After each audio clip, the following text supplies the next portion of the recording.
Some of you that are in church right now, you know that the affliction in your soul did not begin outside. It was a Christian that fondled you, that touched you, and led you in the journey of immorality. Because we have not learned how to be holy in all our conduct. So you can listen to a Christian talk and hear crass and crude jokes. He thinks that his talking does not matter. And that is the same mouth he wants to use to wake up in the night and say, any demon troubling my family. Even Satan knows that you are a joker. Your tongue is not even sanctified.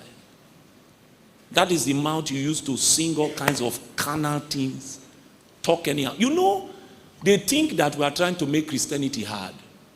It is until you have a spiritual condition and you are helpless. You try everything you know and you are helpless. You will now realize that Christianity is not a joke. That when it comes to the dealings in the realm of the spirit, Satan does not compromise. When you appear there, he will scan you to know whether you are of the breed that has authority and power to operate at that scale. Satan does not compromise.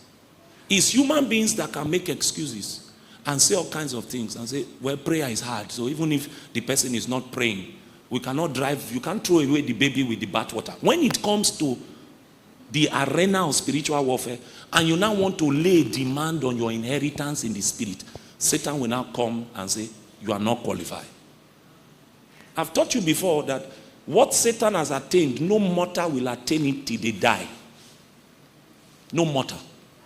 Satan has stood in the very presence of God. He knows what holiness looks like. He has looked upon the beauty of his holiness, the glorious brightness of his glory. Satan knows what God smells like. So if you claim that you carry him and you appear before Satan, Satan will know that you are a fraud. He knows God. Satan knows God more than many believers. He knows God. He has been in the very presence of God.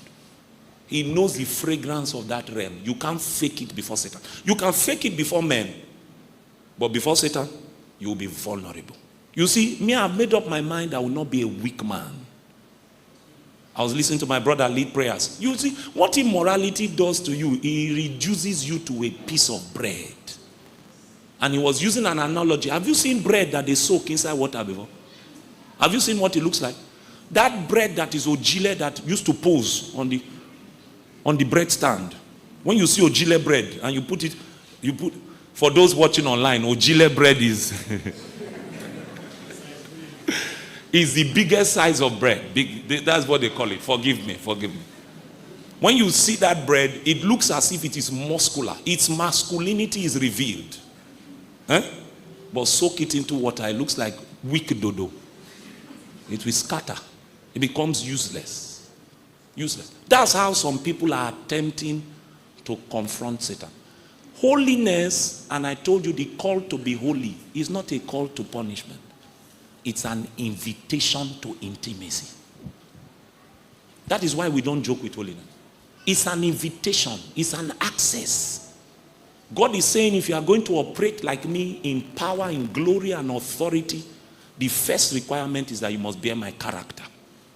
If you are going to enjoy the benefits of your salvation, because the first benefit of your salvation is not a car, it's not money, it's not breakthrough. The major benefit of your salvation is that you are now qualified to call him what? Father. The greatest benefit of your salvation is the restoration of your rights as a family member. You can now approach the throne of God boldly and call him what? Father. What Adam lost in the Garden of Eden was not his bank account, it was his fatherhood. Satan became the spiritual father of man.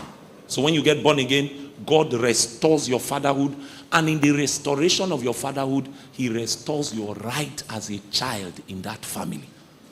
But you cannot operate in that inheritance except you know the way of intimacy. You become one with God. and to become one with God, I told you that in the realm of the spirit, there's a law for fellowship. And that law is that for there to be fellowship, there must be compatibility. So if you are not holy, you cannot do business with a holy God. Are we together to that point? Yes, next verse. Because it is written, be holy, for I am holy. So this is the journey we have taken so far. So verse 17.